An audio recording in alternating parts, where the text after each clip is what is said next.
Let's talk about PMS. Let's talk about PMS.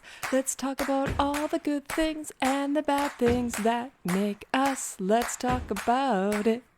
Let's talk about PMS.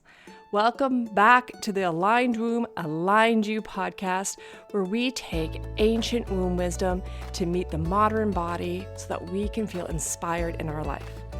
As by my little intro song here, please do not judge, I am going to talk all about the truth of PMS, what it is we've been led to believe, aka lied to about our bodies, what PMS really is, and how we can transform our experience from something that happens to us every month so that way we can start to live our truth, align our body, and start to live in a way where we feel empowered, where we can start to love ourselves more deeply, and where we can show up so that our body is balancing our hormones and helping us thrive through what is kind of a challenging week. But not really a challenging week, only a challenging week because of what we've been taught about our body. This topic is one that is near and dear to my heart, mainly because this is where I struggled the most in my cycle for the longest time. And when I learned about my inner fall and what was my body was asking, what it was requiring of me, this was where I seen the biggest transformation that rippled into transformations in every other season. Now, I didn't grow up with a positive experience around PMS. Those in my life, we just know it as that time where we were cranky and we'd be labeled as cranky and miserable and not the nicest people in the world or bitchy or whatever word you want to use to describe. And I really started to see myself that way. And I think that when we are labeled that way, whether it be through just random, innocent enough, maybe jokes, or whether it's actually somebody wanting to label us that way, the imprint that lands in our body is that in some way we are less than, in some way we are faulty, in some way we are really these people that nobody wants to be around. We're not enough. And that's so far from the truth. The thing that society hasn't taught us and what cycle syncing has really taught me is that understanding our fall as this time where we are now moving into a different energy. So I think you've probably heard me say before that our spring and our summer are our outward energy. It's our yes seasons, those two. It's when we have this heightened energy and we feel alive and we want to be seen. We want to be visible.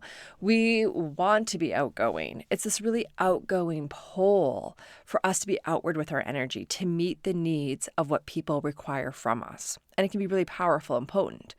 And really, the success and how society is set up to view success is upon that energy of having that unlimited tank of energy to just keep going, to be the super mom, to be able to be that person that people aspire to. That's the first half of our cycle. Society has not really set us up to see the value of turning the dial down and starting to be in a being state. It only really honors the doing state. So PMS is really a symptom of the expectations that society has put on us and has trained us to believe is the most important and has not given us the tools or the recognition or the value of saying it's okay to step back and rest. And this is really what PMS is all about. PMS is that we are not turning that dial down and allowing ourselves to move from outward energy into an inward state. And what that means is that outgoingness where we want to be social and we want to talk and we have this endless energy that just wants to pour out of us.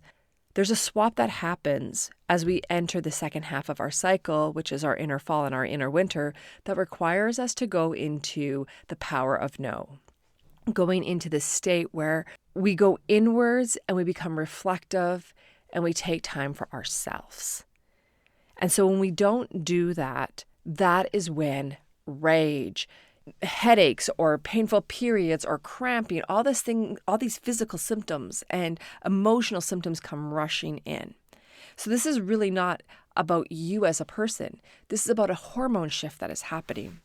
It is really actually thought that PMS is a symptom of our time, a symptom of the times that we are living in.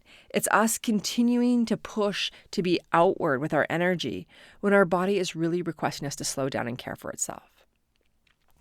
When we do turn the volume down and we ignore our body when it's saying it's time to take the foot off the gas pedal and put it on the brake, this is when our body starts to scream at us even louder.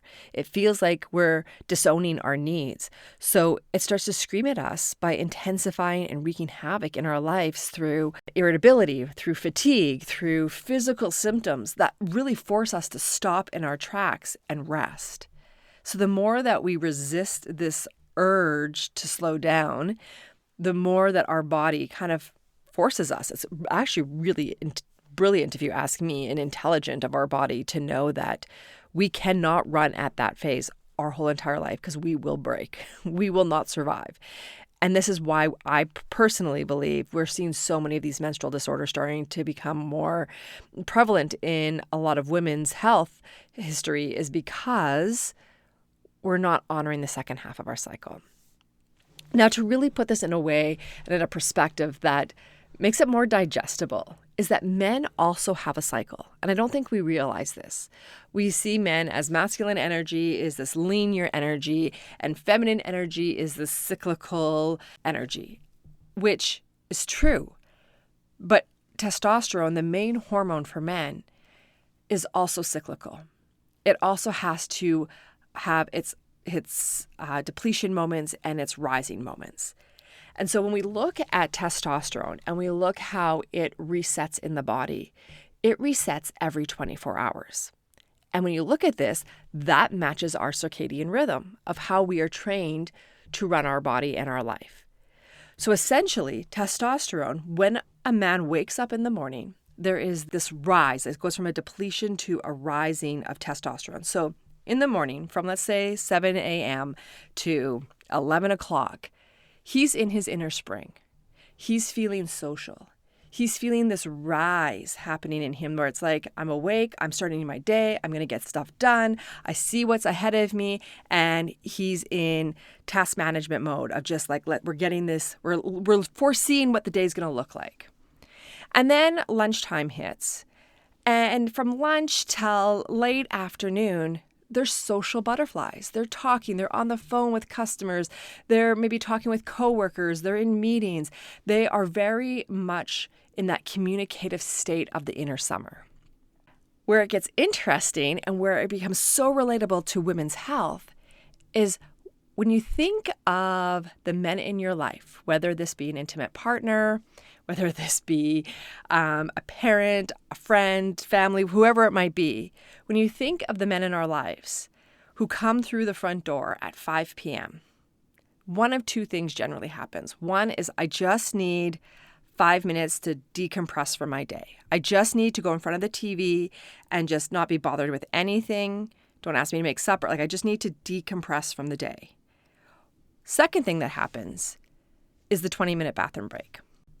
Men take their tablets, their cell phones, whatever other devices they might need, and they go and hibernate in the bathroom for 20 plus minutes. And let me tell you, ladies, it does not take 20 minutes to go to the bathroom. But why is this happening? This is happening because this is their PMS phase. This is their inner fall. This is their body saying, I'm feeling a decrease in the testosterone that makes me outgoing, that makes me that assertive, makes me that more risk taker. His peak, and it's starting to go down the other side of the mountain. And they feel this drop or this beginning of the descend, and they need to retreat. They need silence. They need no one bugging them. They just need to not think, which is why they rely on TV and tablets to disassociate from everything that's going on. They're asking for a rest. And most of their evening, they watch sports, they watch TV. They don't do a lot in the evenings. This is their rest season. This is when they go in and they just need to take time for self to replenish.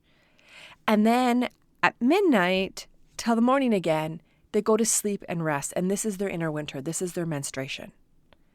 So their cycle is 24 hours. Women's is 28 days, give or take a few days. And so our PMS phase is our body asking us for our 7-day bathroom break. It's asking for us to be able to remove ourselves from the chaos of life, from the demands of life, and just turn that dial down and just be without expectation. And when we do that, when we meet that, a lot of those PMS symptoms start to resolve themselves. A lot of the intensity of menstruation starts to minimize because we're meeting our body's needs with what it's asking for. So how do we actually meet the energy of our inner fall so that way we can really honor what our body needs and start to reduce the PMS felt sense of things? And you know what? I really hate the label PMS because it has such a negative connotation to it. Because PMS really is our body saying, stop doing for others and do for yourself. So when we look at the energy of this phase and when we're looking at what the body is messaging us and how we can meet it, PMS is actually really big ally for us because it's saying, hey, remember, it's time to take care of you. You are important too. So these are my 7 tips that I would say comes with how to care for your inner fall so that your PMS is not yelling at you, that it's just softly, lovingly, gently whispering to you. One is to know that the most important thing here is not to say yes to anything in your spring or your summer that you're going to have to do in your fall. When we're in our spring and our summer, we are so excitable. We want to take care of everyone. We just want to be seen and needed. So when they're like, Nana has her doctor's appointment, she needs you to drive her in 2 weeks from now.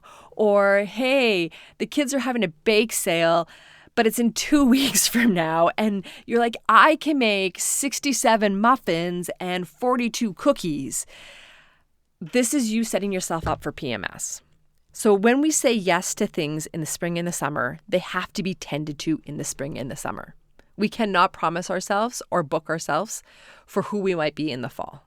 Because if we've had a very busy spring and summer, we're going to have maybe a little bit more exhaustion in that fall. And to meet those yeses that we've already promised ourselves to is going to create intense irritability in us. And we're just going to be angry. And often we take that out on other people because we have said yes to something that we no longer want to commit to and we can't get out of. So make sure that if you're saying yes to things, that it is in your spring and your summer and that you're not carrying that through into your fall. Your fall will love you so much more for that. The second tip is to set yourself up with some alone time. It is a beautiful time here to allow our creative energy to come out. When we go into this inward energy, this is our body's way of activating that second chakra, that creative zone in our body. So this may look like journaling for some. It might be looking like writing blogs, or it might be doing actual physical art, drawing pictures. This might be writing music. This is where, if we allow ourselves to pause, so much creative genius comes out of us. It's like explosions of confetti of creative goodness. This is the time in my cycle that I love to do all my writing. All my mapping out and planning things. My brain is just so creative and it can see outside the box of how things have to operate. It's the problem solving mode right here where you can just get these really brilliant idea drops that you couldn't get when your brain was thinking of all of the things it could do. This is the time where everything slows down and like the pure genius comes out of you. So give yourself alone time to activate this. Carve out time for you to be like, no, this is my creative hour. Or maybe it might be that you're carving out time and you're just reading a book. This is the time in our self-care routines that hot baths are really great because our body wants to be still. So sitting in water is stillness. This is the time where we just really need to have more time with ourselves and not about what we have to do for other people. My third tip is to notice your triggers and think about how you can set some healthy boundaries around them. And this isn't going to happen right in that fall. The next time you enter your fall, just sit with the idea of, okay, I'm starting to feel a little bit of rage. I'm starting to feel irritability. I'm starting to feel impatience. What's my environment right now? Like, why am I feeling these things? And you'll start to see little patterns of what happens. So for myself, cuddle time. I have 3 lovely, amazing children, and I love them to bits. And I really am that mom that wants to cuddle and hug and just be present for them. But during my fall, I have found I don't like a lot of personal touch. Even from my husband, like I need like a little boundary, a bubble around me where it's like not this week. So with my kids being so cuddly and so hungry for love, I set out times where I know it's going to be, I'm setting myself up going, okay, I'm going in, it's going to be cuddle time for 10 minutes. And then I'm going to go to my room and I'm going to read a book for a bit and take some time for me to balance that out. So just know, like, my trigger is like, I can't have people randomly all over the day just wanting to tug on me and be on my body. Like I need personal space during my fall. I also know that I need more sleep here. I get tired really quickly. And so giving myself permission to go to bed early and really like setting myself up so that it's easy to say yes to go to bed early versus being like, oh, but you know what? I just got these 3 other tasks that I got to do before bed. Set yourself up so you can go to bed early. I also, depending on how much outward energy I'm doing in my fall, how many things I maybe said yes to in my spring and summer that I didn't honor what I was going to have to do in my fall. When I start to feel, I notice when I do too much, I start to feel this irritation rise in me around meal times. I become super sensory sensitive. My sound is like through the roof. And I find that in my fall, if I haven't taken good care of myself leading up to it, that my senses of hearing is so strong at meal times. I can hear everybody chewing their food. I can hear the forks on the plates. Everything just becomes amplified and it becomes too much for me. So I know that when that's happening, rather than barking at them, it's not about them. This is just my hearing and because I haven't cared for myself. I go and eat either later on or I go and eat my meal in a different room. And I just say, you know what? Mommy needs some quiet eating time right now. You guys enjoy the conversation. You guys have fun at dinner. Tell your jokes. Talk about your day. That's all great. And then I will remove myself and I will eat a meal in pure silence, which to me feels like the best medicine that life could provide is just being able to taste my food, to slowly chew, to just be present with mealtime. And it is probably one of my biggest self-care things that I do during my inner fall. My 4th tip for you of how to navigate PMS is show yourself lots of self-compassion and know that what you're feeling right now is rising because there's a rise in a need for you to care for yourself even more. And I think this is so relieving is that before when I would get irritable or cranky or I get snappy, I didn't know why it was happening. It was just like, why am I like this? Why am I so mean to the people in my life? Why can I just not have more patience? Why did I leave this to the last minute and now we're racing around the house? Like everything was like, it was my fault in some way. And now I realize it's like, no, I'm in my fall and my body just wants everything to slow down and life isn't slowing down fast enough.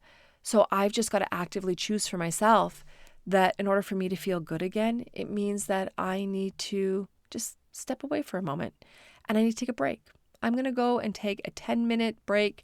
Maybe I meditate. Maybe I do breathing exercises. Maybe I just read a book. But do what you need because that rising energy that you're feeling is just your body saying, you know what, we're getting too stimulated here. We need to come back down into more of a restful state. My 5th tip for you is watch your tendencies of what is rising in you during this phase and start to future plan for other cycles.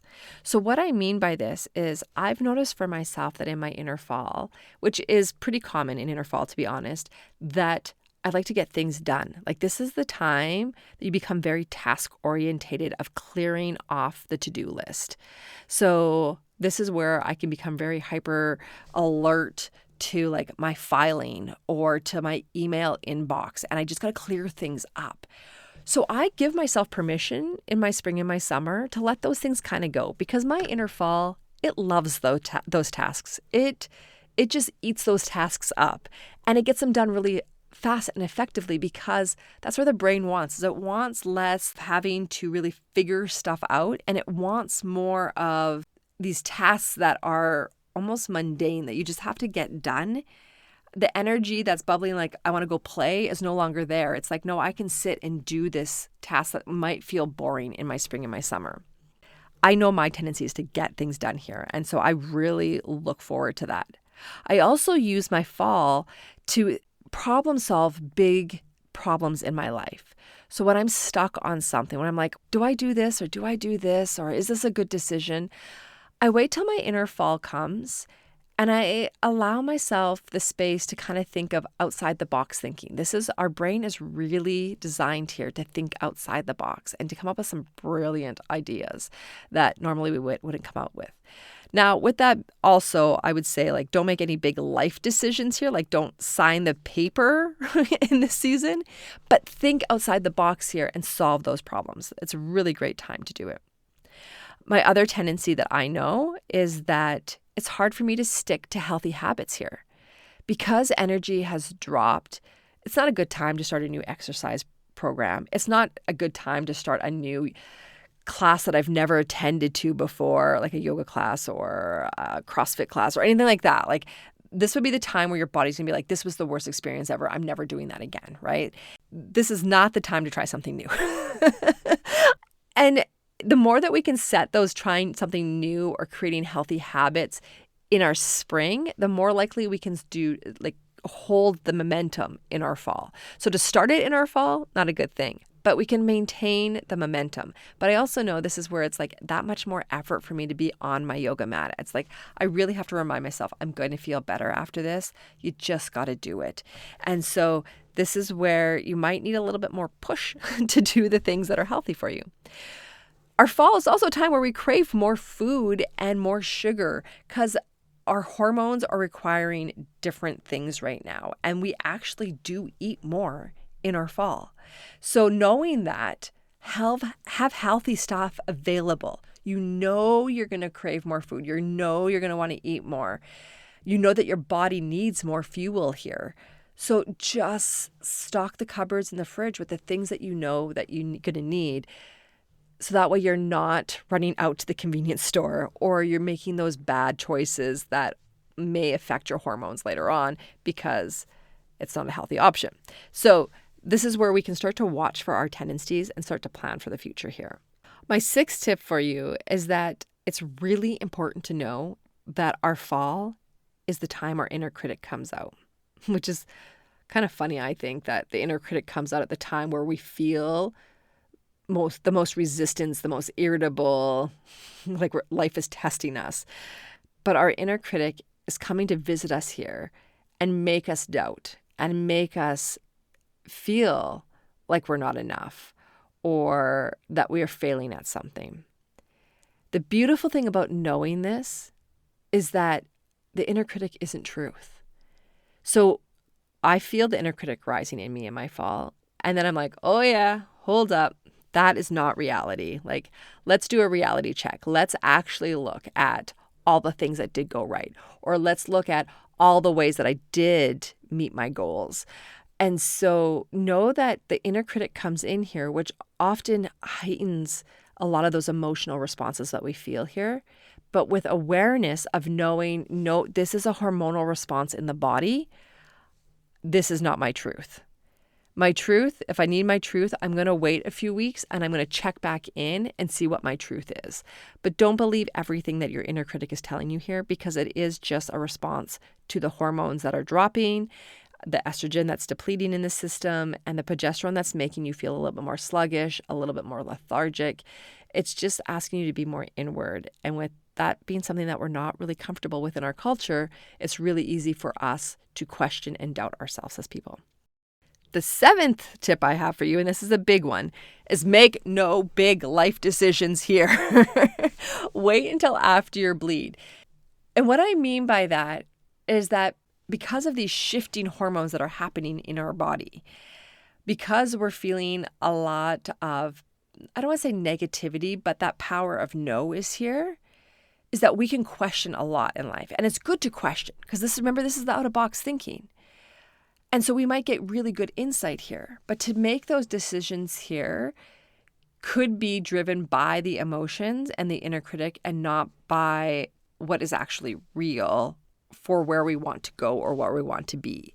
So a lot of times, a lot of people report this is where they're like, oh my God, this marriage is horrible. Like, why the hell am I here?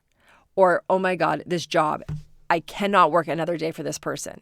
So sometimes these reactions are because of the hormone shifts that are happening. So I'm not saying tolerate or say that you're wrong. I'm saying going, okay, this is an interesting thought that I'm having. I'm just not going to act on it right now. I'm going to journal on it. I'm going to document it. I'm going to reflect on it during my bleed and see what kind of intuition might come through. And then on the spring, when my estrogen is back, because remember, estrogen is also what increases our vocabulary and our ability to communicate well, that is when I'm going to tackle this problem. So for instance, in my personal life with my husband, there's a lot of times he triggers the crap out of me here. Like, this is where our differences in our personalities highly and strongly come out. But if it's something that is just like an irritant to me, I know it's going to pass.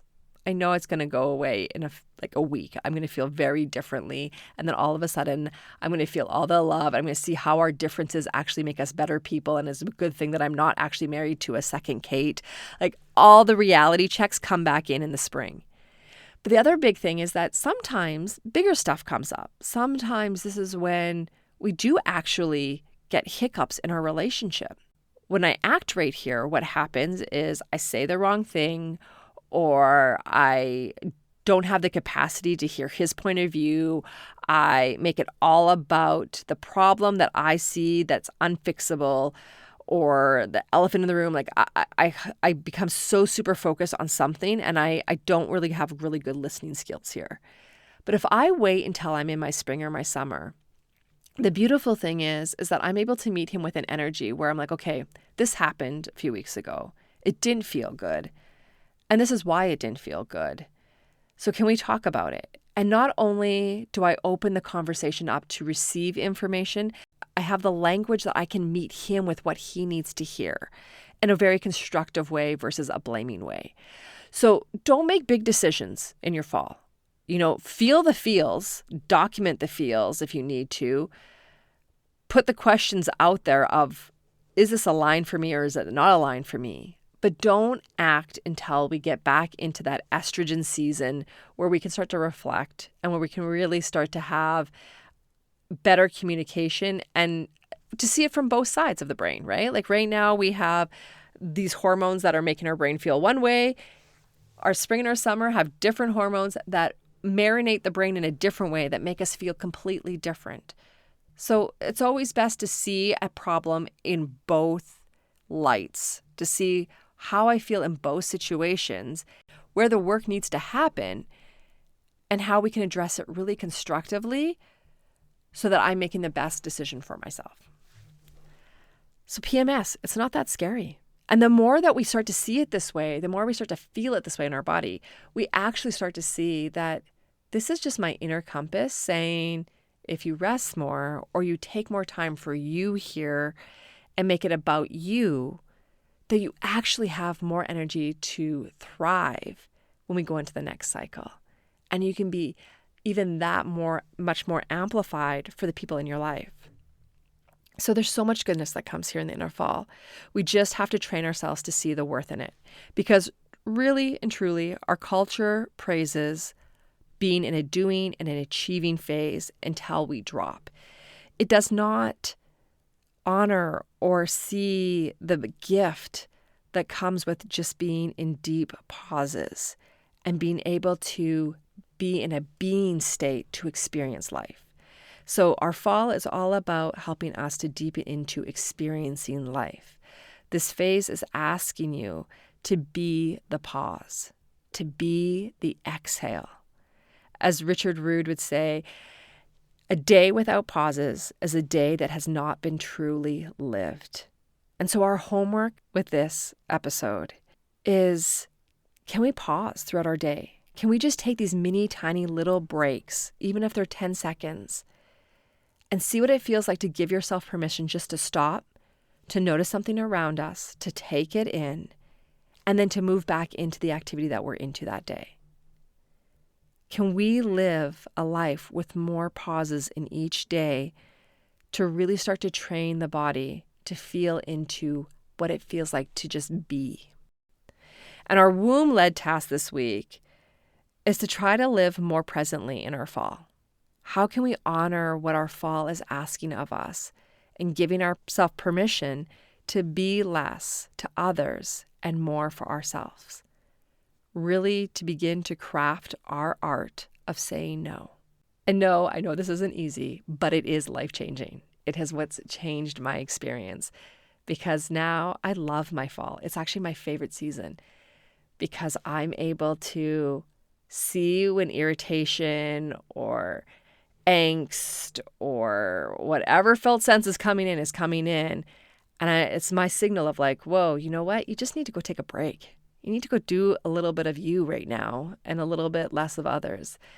And it has been the most beautiful gift ever. And I really do feel like it has transformed that irritability that I do feel. It's so much more less than what it used to be.